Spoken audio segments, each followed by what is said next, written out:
Welcome to Tales in the Dark, where true experiences turn into haunting tales. In Story 6, we join a college student seeking independence and a fresh start. But an affordable duplex comes with more than they bargained for. Unsettling sights, mysterious sounds, and a ghostly visitor in the night push them to confront the dark history hidden within these walls. Prepare yourself for the screaming lady. And remember, if you crave spine-chilling stories like this, don't forget to like, subscribe, and hit the notification bell. Now, let's walk through the door and into the unknown. Story 6. The Screaming Lady. This story took place when I was attending college in Wisconsin. After my freshman year ended, I decided to move out of the dorms to cut housing costs. One of my friends agreed to find a place together, and after some searching, we found a cheap duplex a short distance from campus. The downstairs unit was rented to a couple we rarely saw, and my friend and I rented the second-floor unit. The cost of the duplex was about the same as what I'd been paying for my dorm, so sharing it with my friend saved me half the rent each month. The rental itself was modest but had an odd charm. A small kitchen stood to the side of the entryway, but it was the spacious living room that drew attention as soon as you opened the door. Light spilled in through a single large window during the day, giving the space a strangely warm yet vacant feeling. Just across from the kitchen was the bathroom, a small, dim space with a narrow shower tucked into one corner. At the end of the hallway, past the living room, were two bedrooms distanced from the front door and a bit isolated from the rest of the house. The floors were old, worn hardwood, except in the carpeted bedrooms and the tiled bathroom. Every step triggered a creak or groan beneath our feet, sometimes a soft, barely there sound, other times a sharp, unexpected crack depending on where we walked. It was a decent place overall, though the uneven floors had a way of making their presence known. The first few nights in my new place were great. I liked the change of atmosphere compared to the dorms.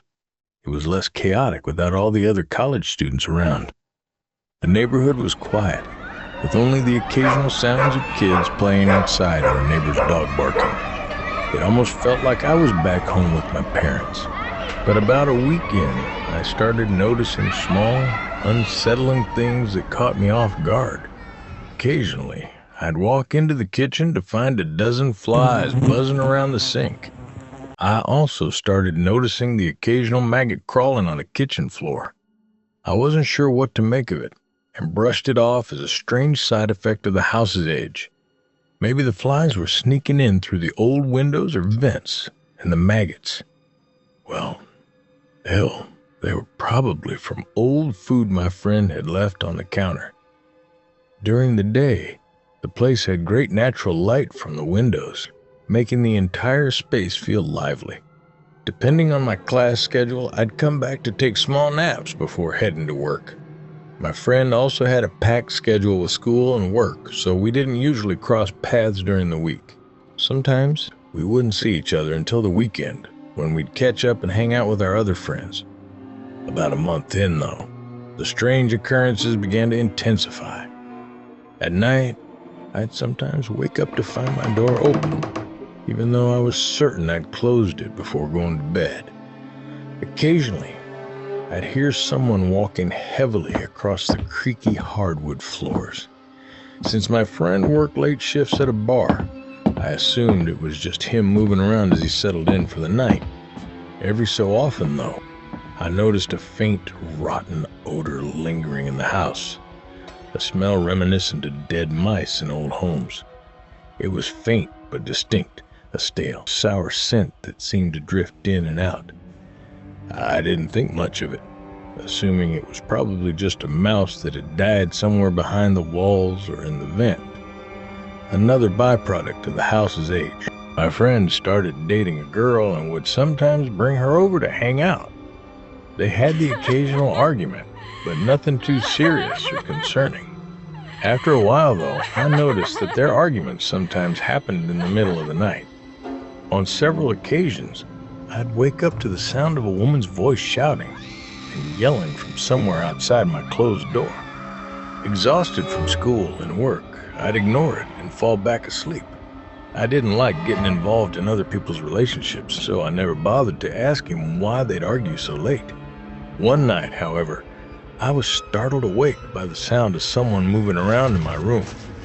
In a daze, still half asleep, I squinted through the darkness and saw her, my friend's girlfriend, digging through my closet, sorting through my clothes as if she were searching for something. When she noticed I was watching, she walked out without a word and closed the door behind her. I brushed it off, assuming she was just looking for something of his. But it didn't stop there. Some nights I'd wake up to my door slowly creaking open again, and I'd see a woman walking quietly around the living room. Each time, I'd close my eyes and go back to sleep, telling myself it was just his girlfriend. But the incidents kept happening, leaving me with a strange feeling I couldn't quite shake. This routine of my friend's girlfriend coming over late at night, making noise, and moving around in the house became exhausting. I was starting to lose my patience. She had no respect for privacy, especially mine. One evening, after class, I came back to take a quick nap before work and noticed that my bedroom door was open again. Inside, my room was a complete mess. My bed sheets had been stripped from the mattress, and my clothes were scattered across the floor. It looked like someone had been rifling through my belongings, searching for something. My first thought was of my friend's girlfriend, and the thought alone made my blood boil. I didn't own anything valuable, but her constant invasion of my privacy was starting to get to me. Yet, I held back, convincing myself that staying quiet would keep the peace between me and my friend. Then, one night, I came home a little drunk after a night out partying and fell asleep right away. Later that same night, I woke up abruptly to the sound of a woman screaming and shouting at me right there in my room. The lights were off, and I couldn't make out her face, but I immediately assumed it was my friend's girlfriend. Still groggy and drunk, I just lay there, staring at her as she screamed. I tried to make sense of what she was saying, but in my half-awake, intoxicated state, her words were slurred and unintelligible. Frustrated and tired, I ignored her, assuming she was just having a wild episode, and rolled over, trying to fall back asleep. The following weekend, I'd had enough of my friend's girlfriend's strange behavior and decided to confront him. I asked him about the arguments he'd been having with her in the middle of the night, mentioning how she'd been wandering around the living room at odd hours. I told him how she had no respect for privacy, sometimes even coming into my room in the middle of the night, searching through my things. The worst part was when she came into my room, screaming at me for no reason while I was half asleep. I was hoping he'd explain her behavior, maybe give me some insight into what was going on. But as I spoke, he just sat there, still as a ghost. His face turned pale, and he looked more and more unsettled, as if he were hearing a horror story for the first time. After I told my friend about my experiences, what he said next gave me the shock of my life. The girl he had introduced me to only stayed around for about 2 weeks before they broke up, and he hadn't brought any girl over since. At night, he had also heard a woman arguing with someone and assumed it was my girlfriend. Since we didn't see each other much and didn't really discuss our private lives, he thought I was having relationship issues. He mentioned that he also heard footsteps at night, which he'd assumed were mine, moving around the house on my way to the bathroom or kitchen. After he shared his experiences, we just looked at each other in disbelief. A million thoughts ran through our minds, piecing together the strange events we'd both been brushing off. Suddenly, the entire place felt unfamiliar, as if we were trapped in some twisted horror movie. I kept my cool as best I could, and I could see he was doing the same, each of us trying not to scare the other. Later that evening, we decided to talk to the landlord about our experiences and ask if there was any history to the place. What she told us left us even more unnerved. She said a couple had lived there before us and argued constantly. When they eventually broke up, the woman kept the lease and her boyfriend moved out. After about a month, The landlord noticed the rent hadn't been paid and went to check on her. Her car was parked outside, but there was no answer at the door. Concerned, she unlocked the door and was hit by a powerful, rotten smell that filled the entire place. Following the scent, she found the woman lying on the kitchen floor, her body covered in maggots. The police later determined she had died by suicide. She had slit her wrists in the bathroom and somehow made her way to the kitchen, where she died. After hearing the story, my friend and I were both on edge, and we quickly started looking for another place. We were lucky to find something nearby and decided to break the lease early, planning to move out the following week. Looking back on everything that happened during my time in that place, I'm surprised I was able to stay there as long as I did without feeling scared. Ever since moving out, I haven't experienced any other paranormal activity.